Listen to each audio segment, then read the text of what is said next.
آنکھوں پر نظر کا چشمہ اور کرسی کی پشت پر ٹکا بلو کوٹ، کالی مگر روشن آنکھیں، وہ خوش شکل تھے اور شخصیت کے رعب نے ان کو دل میں سلاطی کر دیا تھا۔ وہ بولتے تو سننے والے کسی شہر میں آ جاتے، جس کے پاس بیٹھ جاتے وہی محصور ہو جاتا۔ ان کی ساری تعلیمی ڈگریاں باہر کی تھی، کیونکہ ان کے نزدیک مغرب نے انسانیت میں ان سے زیادہ ترقی کی تھی۔ سامنے ایک 16-17 سال کا لڑکا پچھلے 15 منٹ سے یوں ہی خاموشی ٹیبل پر پڑے ڈاکٹر ہارون کی نیم پلیٹ کو دیکھ رہا تھا۔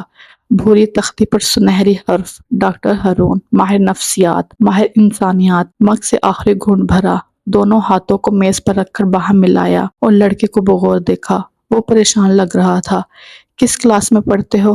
اس کے تاثرات کو پڑھتے سوال کیا۔ اس نے یوں ہی نظریں جھکائے جواب دیا، سیکنڈ ایئر۔ فرسٹ ایئر میں کتنے مارکس تھے؟ 481۔ وہ ایک لمحے کو اٹھی نظریں دوبارہ جھک گئیں۔ F S C? وہ رکا تاکہ لڑکا اپنا مضمون بتائے اور لڑکے نے اچانک مکمل کیا، F S C pre medical. دونوں ہاتھوں کی انگلیاں باہم ملاتے ہاتھ سر کے نیچے رکھے، کرسی سے ٹیک لگائی اور آنکھیں بند کر لیں۔ چند لمحے یوں ہی گزر گئے۔ لڑکے نے بے چینی سے پہلو بدلا۔ سر، میں نے اپنی پوری کوشش کی تھی، اگر میرٹ پر نام نہیں آیا تو کیا کروں؟ آواز رن گئی۔ وہ اسے اور سننا چاہتا تھا۔ آنکھیں بس دستور بند تھی۔ پہلے ایف ایس سی کے نمبروں پر گھر میں تماشا، فلاں کے اتنے نمبر آئے ہیں، فلاں کے اتنے آئے ہیں، تمہارے بس 86%۔ سر 86% کم ہوتے ہیں؟ لڑکے نے کرب سے پوچھا۔ بند آنکھوں سے وہ تلخی سے مسکرایا۔ بیٹا، ضرورت کو تو 60% بھی بہت ہوتے ہیں، پر انسان خواہشوں پر جیتا ہے، تبھی خوش نہیں رہتا۔ لڑکے کو پتہ نہیں سمجھ آئی یا نہیں۔ وہ دوبارہ بولنے لگا، روز روز کی چھتی نظریں اور تانے سن سن کر میں تھک گیا ہوں۔ یہاں سب اپنی زندگی کی بازی لڑتے تھکے ہوئے تھے۔ اذیت کی اذیت ہے، نیند نہیں آتی، آتی ہے تو سارا دن ساری رات سوتا رہتا ہوں۔ یہ دکھتا ہے کہ میرا میڈیکل میں داخلہ نہیں ہوا، مگر یہ کسی کو نہیں دکھتا کہ میں نے دن رات محنت کی، اپنی نیندیں قربان کی، گیمز، ٹی وی، موویز کچھ بھی نہیں کیا تھا۔ ان 2 سالوں میں میرے سے زیادہ دکھ ہے سب کو، میرے سے زیادہ تکلیف، بابا کی بے رخی، ماما کا دوبارہ ٹیسٹ دینے کا پریشر، لوگوں کی باتیں، تانے، استہزائیہ نظریں، یہ سب مجھے پاگل کر دے گا اور پھر یہ سب مجھے کھو دیں گے۔ آخری الفاظ پر ڈاکٹر ہارون نے یک لخت آنکھیں کھولی، دونوں کہنیاں میز پر ٹکائیں اور آگے کو جھکی۔ ہاں، اگر یوں ہی چلتا رہا تو میں خود کو مار لوں گا۔ وہ لڑکا تھا مگر رو رہا تھا۔ نہیں، شاید وہ ذہنی مریض تھا۔ تبھی اسے یاد نہیں رہا کہ لڑکے نہیں روتے۔ ڈاکٹر ہارون نے اس کی بات کے جواب میں کچھ نہیں کہا۔ کوئی نمبر ڈائل کیا اور ریسیور کان سے لگایا۔ ہاں جنت، یہ لڑکا باہر آ رہا ہے۔ اس سے ان کے والدین کی تفصیلات لے کر انہیں 2 دن بعد ہونے والے پیرنٹنگ سیشن پر مدعو کریں۔ ڈاکٹر ہارون کھڑے ہو کر کرسی سے اپنا کوٹ اٹھایا۔ جانے سے پہلے لڑکے کندھے پر اپنا ہاتھ دھر کر زور سے دبایا۔ یہ حوصلہ تھا جو اس ہاتھ سے ہوتا لڑکے کے دل میں اترا تھا۔ رات کا اندھیرا پھیلے کافی دیر ہو چکی تھی۔ اس مٹی کے مکان کے بڑے گھر میں خوب اندھیرا تھا۔ بظاہر لگتا تھا سب سو چکے ہیں، مگر کسی کو جاننے کے لیے ظاہر نہیں، باطن میں جھانکنا پڑتا ہے، اور شہری اس باطن میں جھانکنے کو تیار تھا۔ اسے سیکرٹ کوڈ مل چکا تھا، وہ اب ان کے خاص لوگوں میں شامل تھا۔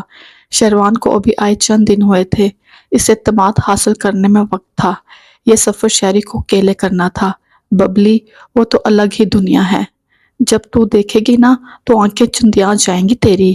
یہ بڑے بڑے اونچے ستون اور حاجن بی بی کا سونے چاندی سے آراستہ تخت، وہ ڈرمائی انداز میں برآمد کی چھوٹے ستون سے ٹیک لگائے آسمان پر نظریں جھکائے ہاتھوں کو لہراتے کہے جا رہی تھی۔ چنبیلی پچھلے 15 منٹ سے شہری کو محل نامہ سنا رہی تھی، جہاں وہ 2 دن بعد شہری کو جانا تھا۔ وہ بغور اسے سن رہا تھا۔ اس نے بڑے چرچے سن رکھے تھے اس گھر کے، جو پریمیم ممبر کو ہی دیکھنا نصیب ہوتا تھا۔ اب وہ پریمیم تھا۔ کب چلیں گے ہم دن میں؟ بظاہر اس نے بے چینی دکھائی، باطن میں یہاں ایسے جذبے تھے کہ اس محل کی بنیادیں نمسار کر دی جائیں۔ اوہو، اس نے خفشے سے دیکھا، دن میں نہیں، دوسرے پہر جب دنیا سو جائے گی تب وہ محل جاگے گا۔ اس نے بے خودی سے ہی کیفیت میں ایک ہاتھ اپنے کوہنے اور دوسرے ہاتھ کو ہوا میں گھماتے ایک قدم آگے بڑھایا۔ وہ محل واقعی اتنا خوبصورت تھا یا چنبیلی بڑھا چڑھا کر بتا رہی تھی؟ شہری نے سر جھٹکا۔ گاڑی پر جائیں گے؟ اس نے پوچھا۔ مگر چمبیلی کے بے ساختہ بننے پر وہ شرمندہ ہوا۔ پیدل جائیں گے میری جان، پیدل۔ ٹک ٹک اس نے ہاتھ الٹا کیا اور چلنے کے سے انداز میں 2 انگلیاں ہوا میں آگے بڑھائیں۔ وہ زیادہ ہی ڈرمائی ہو رہی تھی۔ شہری کو کوفت ہوئی کہ وہ کل وہ جواب دیے بغیر اس کی ڈرمائی دنیا میں چھوڑ کر اپنے بستر کی طرف بڑھا۔ کل اسے حمزہ سے رابطہ بھی کرنا تھا۔ حمزہ تم آرام سے بیٹھ جاؤ، ہم کوشش کر رہے ہیں، جلد ان سے رابطہ ہو جائے گا۔ علی نے لیپ ٹاپ سے سر اٹھایا۔ وہ بیسمنٹ میں پچھلے 1.5 گھنٹے سے یوں ہی ادھر سے ادھر ٹہل رہا تھا۔ آج ہفتہ ہو چکا تھا مگر شہری اور شروان کی طرف سے کوئی رابطہ نہیں ہوا تھا۔ کب رابطہ ہوگا؟ ان کو بدھ کو ہمیں کنٹینٹ کرنا چاہیے تھا۔ آج اتوار ہے، اگر یہ لاپرواہی ہے تو ان کا ایک ساتھ آخری کیس ہے۔ وہ بگڑا ہوا تھا یا پھر زندگی کا آخری کیس؟ وہ غصے اور بے بسی کی کیفیت میں بڑبڑایا۔ شہری جتنا لاپرواہ صحیح لیکن کام کے معاملے میں وہ غیر سنجیدہ نہیں ہوتا تھا، اور یہی چیز حمزہ کو کھٹک رہی تھی۔ ہو نہ ہو وہ مصیبت میں تھے مگر پلان میں کوئی ہول نہیں تھا، کہیں سے بھی کچھ غلط نہیں ہو سکتا تھا، وہ پکڑے نہیں جا سکتے تھے۔ پھر رابطہ کیوں نہیں ہو پا رہا؟ ہر گزرتے لمحے ان کی پریشانی بڑھتی جا رہی تھی۔ میز کے ارد گرد باقی لوگ بیٹھے کسی طرح کنٹینٹ کی کوشش کر رہے تھے۔ حمزہ بے چین تھا۔ وہ دوبارہ سربراہی والی کرسی پر آ کر بیٹھا۔ پتہ نہیں کیا کر رہے ہو تم لوگ اتنے دن سے؟ وہ بھی ان پر برس رہا تھا۔ تم سب کو کسی قابلیت کی بنا پر میں نے اپنے ساتھ جوڑ رکھا ہے، ورنہ نہ تو تم پولیس کے شعبے سے ہو نہ کسی ایجنسی سے۔ اگر تم لوگوں کی دیر کی وجہ سے شہری کو کچھ ہوا تو اپنی قابلیت سمیت تم لوگ دفع ہو سکتے ہو۔ اسے ہائپر اٹیک ہو رہا تھا، ہاتھ کی رگیں پھولی ہوئی تھی۔ اس نے شہادت اور درمیانی انگلی کو ملا کر بھوؤں کے درمیان پھولتی رگ کو مسلا، گلے میں گلٹی ابھری اور معدم ہو گئی۔ سب حیرت سے اسے دیکھ رہے تھے۔ حمزہ اسموتھلی بولنے والا بندہ تھا، اسے چیختے کبھی کسی نے نہیں دیکھا تھا، اور جنہوں نے دیکھا تھا وہ یقین نہیں کر سکتے کہ وہی حمزہ ہے۔ یہ حمزہ اس پر پرسکون ٹھہر ٹھہر کے بولنے والا حمزہ سے مختلف تھا۔ وہ حمزہ یہاں میز پر موجود ہر شخص کو اون کرتا تھا، یہ اس کی فیملی تھی، مگر یہ حمزہ خود غرض تھا۔ اس سے شہری کے ساتھ گئے شیروان کی بھی پرواہ نہیں تھی۔ سب کو اپنی طرف دیکھتے پا کر وہ ان کو نظر انداز کرتا اٹھا، واش روم کی طرف بڑھا، اندر جا کر چٹکی چڑھائی۔ اس کا دماغ کام نہیں کر رہا تھا۔ اس نے بند آنکھوں سے گہرے سانس اندر کو کھینچے، نل کھولا، پانی کے چھینٹے منہ پر مارے۔ وہ خود کو نارمل کرنے کی کوشش کر رہا تھا۔ جب باہر آیا تو سب دوبارہ مصروف تھے۔ حمزہ کا پہلی بار ان پر یوں چیخنا وہ برداشت کر سکتے تھے۔ وہ اچھا آدمی تھا مگر اس وقت پریشان تھا، وہ بس اتنا سوچ سکے۔ حمزہ دوبارہ کرسی پر بیٹھ گیا۔ پلان اے کیا تھا؟ اس نے توقف سے پوچھا۔ لہجے قدرے دھیما تھا مگر لہجے کی سختی عیاں تھی۔ یہی کہ وہ جا کر 3 دن بعد ہم سے رابطہ کریں گے۔ زویان نے آگے جھکتے ہوئے کہا۔ رابطہ کیا؟ اس نے یوں پوچھا جیسے وہ خود نہیں جانتا۔ 1-2 لوگوں نے گردن نفی میں ہلائی۔ اس نے کسی کے بولنے کا انتظار نہیں کیا۔ Plan be? اس نے زویان پر نظریں جمائیں۔ شیروان کسی بہانے وہاں سے نکل آئے گا۔ اس نے سرسری انداز میں پلان بی دہرایا۔ اور یہ دونوں کام 3 سے 4 دن کے دوران ہونے چاہیے تھے، نہیں ہوئے۔ آواز کرخت اور قدرے بلند ہوئی۔ اب اس کا دماغ پھرکی کی رفتار سے مجھے معلوم ہے اب ہمیں کیا کرنا ہے۔ انتظار، 1 دن اور انتظار۔ اس نے کچھ سوچ کر میز پر ہاتھ مارا اور اٹھ کر بیسمنٹ کی سیڑھیاں چڑھتا اوپر آ گیا۔ رات کا تیسرا پہر تھا، باہر ہوا تیز تھی۔ وقفے سے بادلوں کے گرجنے کی آواز آتی تو وہ چونکتا۔ نہ بیسمنٹ تک باہر کی ہوا رستہ نہیں بنا پا رہی تھی۔ کانفرنس میز سے آگے سامنے دیوار پر لگی کھڑکی رات کے 3 بجا رہی تھی۔ میز پر کاغذ بکھرے پڑے تھے اور لیپ ٹاپ کو موڑ کر ٹیبلٹ موڈ پر کیا گیا تھا۔ سامنے سربراہی کرسی پر پین ہاتھ میں پکڑے وہ پچھلے 8 گھنٹوں سے مختلف تانے بانے جوڑنے کی کوشش کر رہا تھا۔ آنکھیں نیند سے بے حال مگر فکر تھی کہ سونا نہیں دے رہی تھی۔ شہر اسے ہمیشہ ہی بہت عزیز تھا مگر اپنی عادت کے باعث وہ اس قدر اس سے بات چیت نہیں کر پاتا تھا۔ آج پتہ نہیں کیوں دل بے چین تھا۔ اس سے شہری کی طلب ہو رہی تھی، ہاں ویسے ہی جیسے پیاسے کو پانی کی۔ وہ اس سے باتیں کرنا چاہتا تھا، کچھ باتیں۔ کہیں سے ایک جملہ اس کے کانوں میں گونجا تھا۔ آواز شہری کی تھی، تنخواہ یوں ہی نہیں ملتے۔ جملہ کسی بھی محبت وطن کے لیے ترکیات تھا۔ اس نے جملہ دہرایا، تمغے یوں ہی نہیں ملتے، پھر کیسے ملتے ہیں؟ دماغ پر زور دیا، کیسے ملتے ہیں؟ جواب آ رہا تھا، خوف سے کچھ گلے میں اٹکا، یہ جواب اسے نہیں سننا تھا۔ پین ہاتھ سے نیچے گرا۔ وہ اس آواز کو بلند کر دینا چاہتا تھا، مگر خیالات کی آواز کب بند ہوتی تھی؟ اس کی ہر کوشش دم توڑ گئی تھی۔ بیسمنٹ میں پھر آواز گونجی تھی، مر کر ملتے ہیں تمغے۔ کون بولا تھا؟ دماغ۔ ہاں، یہ دماغ چلایا اور اس کا دل ڈوب گیا۔ اس نے دائیں ہاتھ کو منہ پر رکھا اور بائیں ہاتھ سے بال جکڑے۔ شہری بچہ تھا، اسے نہیں جانا چاہیے تھا۔ کاش وہ خود چلا جاتا، اس کی ضد نہ مانتا۔ لو، ایک اور پچھتاوا، اور اس کے سینے۔ کیا ایک اور زندگی اس کی وجہ سے؟ وہ پورا سوچ بھی نہیں پایا تھا۔ نہیں، شہری کو وہ نہیں کھو سکتا۔ وہ سب کچھ یوں ہی میز پر بکھرا چھوڑ کر اٹھ گیا۔ بہت انتظار ہو چکا۔ وہ اپنے کمرے میں آیا، جیب سے گن اٹھائی، گولیاں گنی۔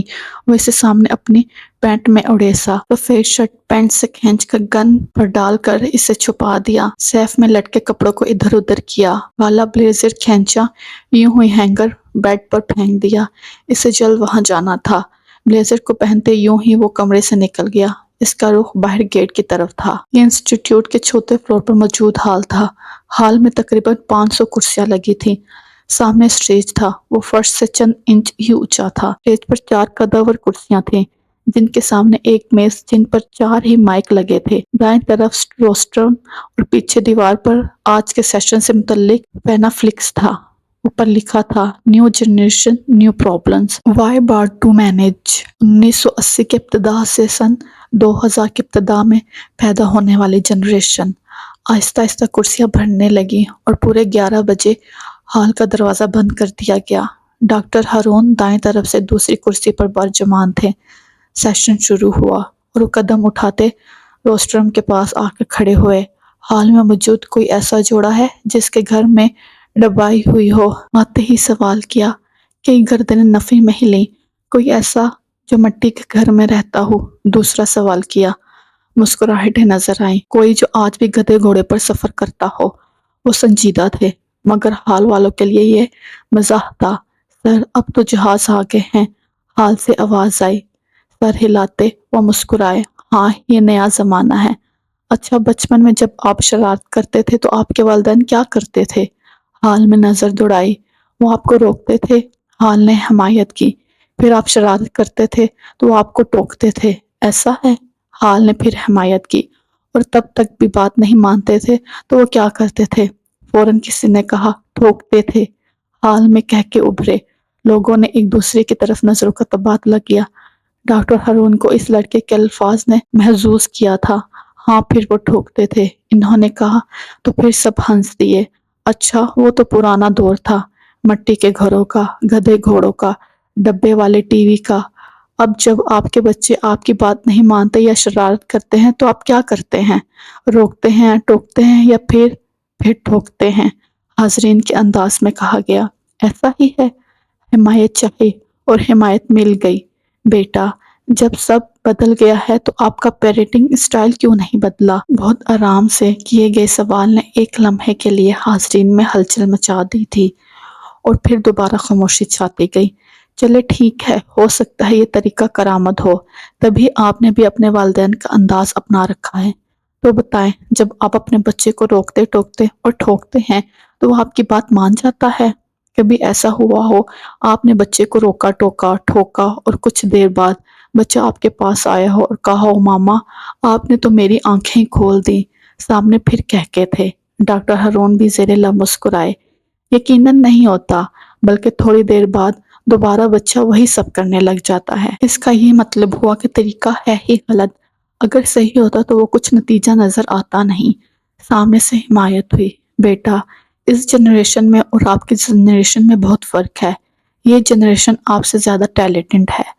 آپ کی ٹی وی کے سٹرنگ بدل جاتی ہے یا رنگ ٹون بدل جاتی ہے تو آپ ان بچوں سے کہتے ہیں کہ صحیح کر دے۔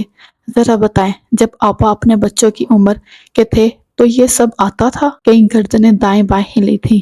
اچھا، ایک مثال لیتے ہیں۔ آپ نے گاڑی لینی ہے، سب گھر والے بیٹھے سوچ رہے ہیں کہ کون سی گاڑی لیں۔ آپ کی ملازمت جھاڑو لگاتے وہاں آتی ہے اور کہتی ہے، سر میڈم فلاں گاڑی لے لیں، کیا آپ اس کی بات مانیں گے؟ وہ روسٹرم چھوڑ کر آگے آ گئے۔ نہیں، ہال میں سے آوازیں آئیں۔ کیوں؟ کیونکہ اس کا سٹیٹس لو ہے۔ دوسری قطار نے نفی میں گردن ہلائی۔ بیٹھی عورت نے کہا۔ یوں ہی ایک دو اور جواب آیا، مگر ڈاکٹر ہارون مطمئن نہیں ہوئے۔ اچھا، اب آپ کو کسی میکینک نے کہا کہ آپ فلاں گاڑی لے لیں، آپ اس کی بات مانیں گے؟ انہوں نے پچھلی بات کی وضاحت کے لیے ایک اور سوال پوچھا۔ ہاں، لوگ حامی تھے۔ کیا میکینک کا اسٹیٹس آپ سے میچ کرتا ہے؟ نہیں، آوازیں آئیں۔ تو آپ نے ملازمہ کی بات کیوں نہیں مانی اور میکینک کی کیوں مانی؟ سوال مختلف انداز میں سامنے آیا، پھر خود ہی جواب دیا، کیونکہ ملازمہ کے پاس آپ سے کم ٹیلنٹ ہے اور میکینک کے پاس گاڑیوں کا آپ سے زیادہ ٹیلنٹ ہے، اس لیے آپ نے ایک کی بات مانی اور دوسرے کی نہیں مانی۔ کئی سر استناب میں ہلے۔ تو بیٹا، جب آپ کے بچے کے پاس آپ سے زیادہ ٹیلنٹ ہے تو وہ بھی آپ کی بات نہیں مانے گا کہ ماما یا پاپا کو تو کچھ نہیں پتا۔ وہ خاموش ہوئے، حال تالیوں سے گونجا۔ اسی طرح آگے دور میں ٹیکنالوجی اس قدر نہیں تھی۔ آپ کو ٹیکنالوجی کا تجربہ بھی نہیں ہے، آپ کو لگتا ہے آپ کا بچہ بگڑ گیا ہے، جبکہ آپ تو سدھرے ہوئے تھے۔ لوگ خود کو ان کی باتوں سے ریلیٹ کر رہے تھے۔ تو جناب، آپ اس لیے سدھرے ہوئے تھے کیونکہ بگاڑنے کو اس دور میں اتنا کچھ تھا ہی نہیں، نہ فیس بک تھی، نہ انٹرنیٹ تھا، نہ ویڈیو گیمز تھی۔ تو مطلب آپ سدھرے ہوئے تھے کیونکہ بگاڑنے کی کچھ تھا ہی نہیں۔ ہاں، اگر فیس بک ہوتی اور پھر بھی آپ کتابوں کو فیس کرتے تو میں مانتا، ویڈیو گیمز ہوتی پر آپ نہ کھیلتے تو بھی میں مانتا، حال میں سیٹیاں اور تالیاں بج رہی ہوتی۔ کتنے لوگ ہیں یہاں جن کے بچے ان سے بچپن میں اپنی باتیں شیئر کرتے تھے؟ انہوں نے پیچھے دیوار تک نظر دوڑائی۔ بہت سے ہاتھ کھڑے ہوئے۔ اور کتنے لوگ ہیں جن کے بچے آج بڑے ہو کر بھی آپ سے باتیں شیئر کرتے ہیں؟ بہت سے ہاتھ نیچے ہو گئے۔ جب وہ چھوٹے تھے، اسکول سے آتے تھے، آپ ان سے پوچھتے تھے آج اسکول میں کیا ہوا، ٹیچر نے کیا کہا، کوئی دوست بنا یا نہیں بنا، کھانا کھایا تھا یا نہیں کھایا۔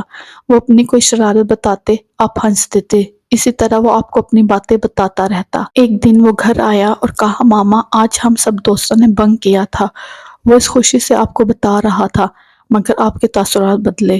آپ منہ نہیں بلکہ غصہ کیا، اسے ڈانٹا۔ پھر کیا ہوا؟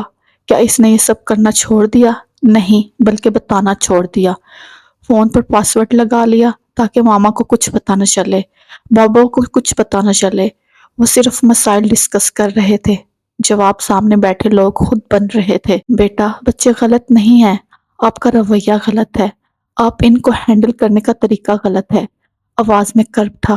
آپ کہتے ہیں کہ کوے کا بیٹا کوا ہوتا ہے تو آپ کا بچہ بھی آپ کی طرح ہو، تو معذرت کے ساتھ ایسا نہیں ہوگا، کیونکہ وہ آپ کا دور تھا جب بیٹے کا رول ماڈل باپ اور بیٹی کا آئیڈیل ماں ہوتی تھی۔ تبھی ڈاکٹر کا بیٹا ڈاکٹر اور درزی کا بیٹا درزی ہوتا تھا۔ اب والدین رول ماڈل نہیں رہے، اب درزی کا بیٹا ڈاکٹر بننا چاہتا ہے اور ڈاکٹر کا بیٹا ڈریس ڈیزائنر۔ اسی طرح حجام کا بیٹا انجینئر بننا چاہتا ہے اور انجینئر کا بیٹا ہیئر ڈریسر۔ الفاظ سے کہ دل میں اترتے جا رہے تھے، رشتوں پر آئی گرد چھٹتی جا رہی تھی۔ ایک اور بہت بڑا مسئلہ، بچوں کی ٹین ایج۔ مجھے پتا ہے والد اپنی بیٹیوں سے بہت پیار کرتے ہیں، مگر پھر بھی کچھ چیزیں ایسی ہیں جن پر آ کر ان کا بیٹوں سے رویہ الگ ہوتا ہے اور بیٹی سے الگ۔ چلتے ہوئے دوبارہ روسٹرم کی طرف گئے۔ یہاں کئی لوگ ہوں گے جن کے گھر ان چیزوں کو لے کر بے سکونی رہی ہوگی۔ بیٹا کسی لڑکی کو پسند کرے، رستہ روک کے کھڑا ہو، دن رات باتیں کرے تو جوانی ہے، ٹائم پاس ہے۔ بیٹی کسی کو پسند کر لے تو توہین سمجھتے ہیں، اعتماد کھو دیتے ہیں، بات کرنا بند کر دیتے ہیں، پہلی بات انا بنا لیتے ہیں، اسے نفرت سے دیکھتے ہیں، اور اگر شادی وہی کر بھی دے اور نہ چل سکے تو کہیں گے تمہاری ہی مرضی تھی، بھگتو۔ اور اگر ارینج میرج نہ چل سکے، وقفہ دیا، پھر دوبارہ بولے تو کہیں گے نصیب تھا میرا بیٹا۔ میں یہ نہیں کہہ رہا بچے اپنی مرضی سے ہی شادی کریں، پر سمجھیں، آپ اپنے بچوں کو سمجھیں، خدا سے مشورہ لیں، ہو سکتا ہے یہی اللہ کا فیصلہ ہو، ورنہ میں نے کئی ارینج میرج والوں کو سسکتے ہوئے زندگی گزارتے دیکھا ہے۔ بیٹوں کو سمجھائیں، یہ بیٹیاں بڑی نازک ہوتی ہیں، چاہے اپنی ہوں یا دوسروں کی، ان سے گھر میں کوئی اونچی آواز میں بات کر لے تو رونے لگ جاتی ہیں۔ تو بتائے جن کو یہ بچے گلیوں محلوں کالجوں کے باہر آوازیں کستے ہیں، ان پر کیا گزرتی ہوگی، خدا را ان کا خیال کرے۔ پھر دکھی دل کی بد دعا بھی عرش تک جاتی ہے۔ ایک لہر وہاں بیٹھی خواتون کی ریڑھ کی ہڈی میں اٹھی تھی، بہت کچھ یاد آ گیا تھا۔ مدر سے کہتا ہوں بچوں کو دینا سکھائیں۔ ایدی صاحب کہتے ہیں ان کی ماں ان کو 2 دیتی تھی، ایک خود کے لیے، ایک کسی ضرورت مند کے لیے، اور آج کل کی مائیں کیا کرتی ہیں، بچہ گھر آتا ہے تو کہتی ہیں خود کھایا کسی اور کو کھلایا۔ اگر کبھی ٹیچر کچھ شک لے تو اسکول پہنچ جاتی ہیں کہ اس نے میرے بچے کا ٹفن کھا لیا۔ یوں وہ جان جاتا ہے کہ اس نے کسی کو نہیں دینا، اور جو وہ دیتا نہیں تو اس کے پاس آتا بھی نہیں۔ پیسہ، پیار، محبت، علم سب دینے سے بڑھتے ہیں۔ وہ رکے، حال میں سناٹا تھا۔ الفاظ سچ ہی تو تھا۔ فادر سے کہتا ہوں، سخت باپ نہ بنو، آپ کے اصول لاکھ ٹھیک صحیح، پر وقت بدل گیا ہے، زمانہ اپڈیٹ ہو گیا ہے۔ آپ اپنا طریقہ بھی اپڈیٹ کر لیں، وہ آپ کے بچے ہیں، آپ کا ان کا نہ کوئی مقابلہ ہے نہ ہی کوئی موازنہ ہے۔ ان سے ضد نہ لگائیں، وہ آپ سے دور ہو جائیں گے۔ وہ خاموش ہو گئے۔ چائے کا وقفہ تھا۔ مہمانوں اور حاضرین میں کھانے کے باکس اور جوس کے ڈبے بانٹے گئے۔ آدھے گھنٹے بعد وہ دوبارہ اٹھ کر روسٹرم کے پیچھے کھڑے ہوئے، مائک سیٹ کیا اور بات آگے بڑھائی۔ دو طرح کے والدین ہیں، ایک وہ جو بچوں کو آزاد چھوڑ دیتے ہیں، اور ایک وہ جو پابند کر دیتے ہیں۔ دونوں طریقے غلط ہیں۔ بیلنس لانا سیکھیں، اپنے بچوں کو دماغی طور پر تھوڑا آزاد کریں، اسے فیصلہ لینے دیں کہ اسے کیا بننا ہے۔ آپ اس خوف سے کہ وہ غلط فیصلہ نہ کر لے، اس کے سارے فیصلے خود لیتے رہتے ہیں، اور پھر ہوتا یہ ہے کہ اسے فیصلہ لینا ساری زندگی نہیں آتا۔ اسے اپنے پروں کے نیچے سے نکالیں، پلیز تھوڑا گرم ہوا لگنے دیں۔ ہمارے ہاں تو ٹیچر بھی بچے کی طرف انگلی اٹھا دے تو انگلی کاٹنے پہنچ جاتے ہیں۔ اسے بھی تھوڑا سیکھنے دیں، اسے اور انسان اپنی ہڈیوں سے ہی سیکھتا ہے، اسے ذمہ داری دیں۔ الفاظ پر زور دیا۔ مغرب میں بچہ بلوغت کو پہنچتا ہے اور ماں باپ ہاتھ اٹھا لیتے ہیں کہ اپنی ذمہ داری خود اٹھاؤ۔ امریکہ کے سابق صدر اوباما کی بیٹی ایک ریسٹورنٹ میں ویٹریس تھی۔ اسی طرح ایک بڑی طاقت کے وزیر اعظم کا بیٹا لوگوں کے گھروں میں اخبار ڈالتا تھا۔ کیا ان کے پاس پیسہ نہیں تھا کہ اپنے بچوں کو سکون کی زندگی دیتے؟ آپ سے زیادہ وسائل تھے، پر انہوں نے اپنے بچوں کو باہر نکالا تاکہ وہ ذمہ داری اٹھانا سیکھ سکیں۔ آج آپ کا بچہ غلط فیصلے کر لے گا تو ہی کل صحیح فیصلے کر سکے گا۔ وہ اپنے کریئر میں جو کرنا چاہتا ہے کرنے دیں، مجبور مت کریں کہ تم نے ڈاکٹر ہی بننا ہے۔ وہ نہ بن سکا تو ساری زندگی یہیں اٹک جائے گا۔ اگر وہ فیل ہو جاتا ہے زندگی کے کسی میدان میں تو اسے نالائق تصور نہ کرے۔ میں کہتا ہوں کہ ناکامی قسمت والوں کو ہی نصیب ہوتی ہے۔ ہو سکتا ہے جس دروازے کو اپنے بچے کا نصیب سمجھ کر آپ دستک دلوا رہے ہوں، زبردستی کھلوانے کی کوشش کر رہے ہوں، وہ اس کا ہو ہی نہ۔ اتنے بچے ہر سال تو تعلیمی وجوہات کی بنا پر خودکشی کر لیتے ہیں۔ یار جب بچہ ہی نہیں رہے گا تو ڈاکٹر انجینئر کا کیا کریں گے آپ؟ میں ان خوش قسمت لوگوں میں سے ہوں جن کو ناکامی ملی۔ میرے والدین کی خواہش تھی کہ میں MBBM ڈاکٹر بنوں، نہیں بن سکا۔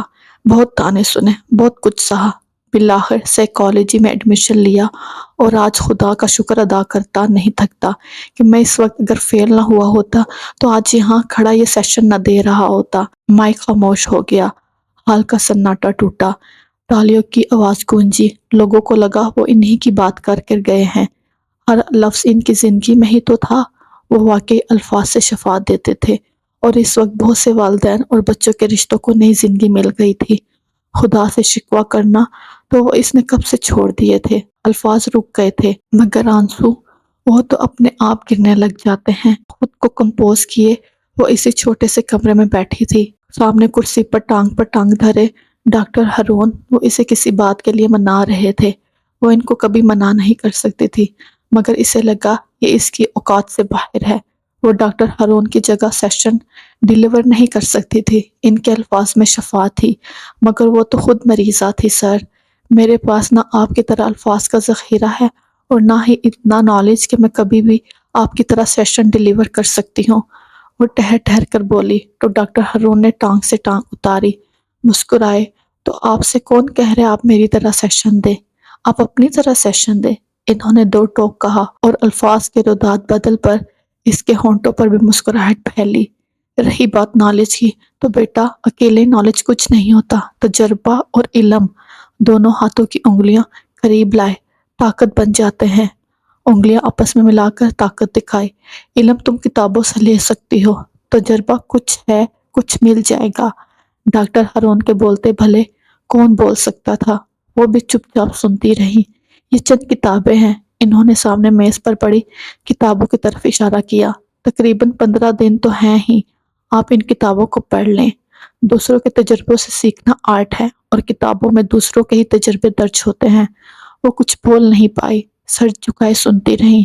یہ سیشن ہر صورت آپ کو ہی دینا ہے، کیونکہ مجھے کل انگلینڈ جانا ہے۔ وہاں انسانیات سے متعلق ایک ایونٹ ہے جو ایک کے بعد ایک شہر میں منعقد ہوگا، اور میں پاکستان کو ریپرزینٹ کر رہا ہوں۔ ان کی آواز سے ایکسائٹمنٹ ظاہر تھی۔ تو ایک ماہ لگ جائے گا؟ انہوں نے سوچنے کے سے انداز میں سر ہلایا۔ پر سر، آپ کسی اور سے کہہ دیں، میرے میں یہ قابلیت نہیں ہے، میرے سے قابل لوگ ہیں۔ انسٹیٹیوٹ میں اس کی سوئی وہیں اٹکی ہوئی تھی۔ ڈاکٹر ہرون نے بغور سے سنا اور گہرا سانس لیا۔ حیا، ایک کہانی سنو گی؟ کچھ کہے بغیر حیا نے استناب میں گردن ہلائی، مگر اسے سیشن ڈیلیور نہیں کرنا تھا۔ اس نے سوچ لیا تھا۔ ایک آدمی ایک اسکول کے سامنے غبارے بیچا کرتا تھا۔ کاروباری ذہن تھا، تو جب بچوں کو چھٹی ہوتی تو وہ ان کو دکھانے کے لیے، امیز کرنے کے لیے چند غبارے ہوا میں چھوڑ دیتا۔ گیس سے غبارے اڑتے چلے جاتے۔ بچے ان کو اڑتا دیکھتے تو بڑھ کر غبارہ خرید لیتے۔ یوں اگر وہ 4 غبارے چھوڑتا تو 40 بک جاتے، 10 چھوڑتا تو 100 بک جاتے۔ حیا کو دیکھتے وہ کہتے جا رہے تھے۔ ایسے ہی چلتا رہا، مگر غبارے والے نے دیکھا کہ ایک بچہ جس کا رنگ کالا سیاہ ہے، انہوں نے کالے سیاہ پر زور دیا تھا۔ وہ بس دور کھڑا دیوار سے لگا غبارے کو اڑتا دیکھتا ہے، مگر خریدتا نہیں ہے۔ اسے پتہ لگا کہ وہ بچہ غریب ہے۔ اس نے بچے کو بلایا اور کہا، بیٹا پیسے نہیں ہیں تو کوئی بات نہیں، تم یوں ہی مفت کا غبارہ لے لو۔ بچے نے بات سنی اور کہا، انکل بات یہ نہیں ہے، بس میرا ایک سوال ہے۔ آپ اتنے دن سے غبارے اڑا رہے ہیں، آپ بلیک غبارہ کیوں نہیں اڑاتے؟ غبارے والے کو سمجھ آئی کہ بچے کو کمپلیکس ہے، کیونکہ اس کا اپنا رنگ کالا ہے، تو اس نے ایک کالا غبارہ لیا اور ہوا میں چھوڑا۔ پھر ایک بات کہی، حیا کے تاثرات دیکھے، پھر آگے بولے کہ بیٹا یہ نیلا، پیلا، لال، ہرا کچھ نہیں ہوتا، اڑتا وہی ہے جس کے اندر کچھ ہوتا ہے۔ آخری جملہ کہتے انہوں نے بغور حیا کی آنکھوں میں جھانکا۔ حیا بیٹا، قابل وہی ہے جس کے اندر کچھ ہے، اور اگر میں آپ کو یہ موقع دے رہا ہوں تو سمجھ جائیں، وہ کچھ میں نے آپ کے اندر دیکھا ہے۔ میں مجبور نہیں کروں گا، کیونکہ چاہے میں بار بار کہتا رہوں that you can do this، ساری دنیا کہتی رہے حیا can you do this، پر اگر آپ کا دل کہے گا نا I cannot do this، تو آپ واقعی نہیں کر سکے گی۔ اور اگر پوری دنیا کہتی رہے، ہم سب کہتے رہیں کہ آپ یہ نہیں کر سکتی، اور آپ کا دل کہے کہ آپ یہ کر سکتی ہیں، تو آپ یہ کر کے دکھاؤ گی۔ وہ خاموش ہو گئے۔ حیا جو انکار کرنے کے لیے الفاظ ڈھونڈ رہی تھی، اب ان کا منہ تک رہی تھی۔ اس آدمی کے الفاظ میں کیا تھا؟ اس کا دل بدل گیا تھا۔ وہ ابھی سے خود کو ویمن کالج کی لڑکیوں کے سامنے بولتا دیکھ رہی تھی۔ ایک بڑا سیشن ڈاکٹر ہرون نے اسے سونپ دیا تھا۔ وہ خوش قسمت تھی، اس نے سوچا۔ کل کے آنسو کی کرواہٹ، اس کے لمحے زائل ہو گئے تھے۔ یہ 12 مرلے کا بڑا اور کشادہ گھر تھا، نقشہ وہی حمزہ کے گھر کا، مگر کچھ سب سمٹا سمٹا تھا۔ حویلی کے بجائے گھر ہی نظر آتا تھا۔ دروازے سے اندر جاؤ تو لان تھا، جہاں ایک 19 سال کی لڑکی اپنے باپ کے ساتھ بیٹھی ان کی باتیں سن کر سمجھنے کے انداز میں سر ہلا رہی تھی۔ آگے بڑھو اور لاؤنج عبور کرتے سامنے کمرے میں دیکھو تو گھر کی مالن بیڈ پر بہت سے کپڑے پھیلائے چن چن کر ایونٹ، موسم اور ملک کی مناسبت سے کپڑے سوٹ کیس میں رکھ رہی تھی۔ جب دونوں بیگ بند کر چکی تھی تو اس باپ بیٹی کو دیکھنے باہر نکلی، جو اب لاؤنج میں ہی داخل ہو رہے تھے۔ مسٹر ہرون، اب آپ چینج کر لیں، 10 بجے فلائٹ ہے۔ وہ مسکراتی ان کی طرف بڑھی، وہ بھی جواباً مسکرائے۔ ہاں سوچ رہا تھا پہلے اپنی پیاری بیوی کے ہاتھوں سے کچھ کھا لوں، بھوک لگ رہی ہے۔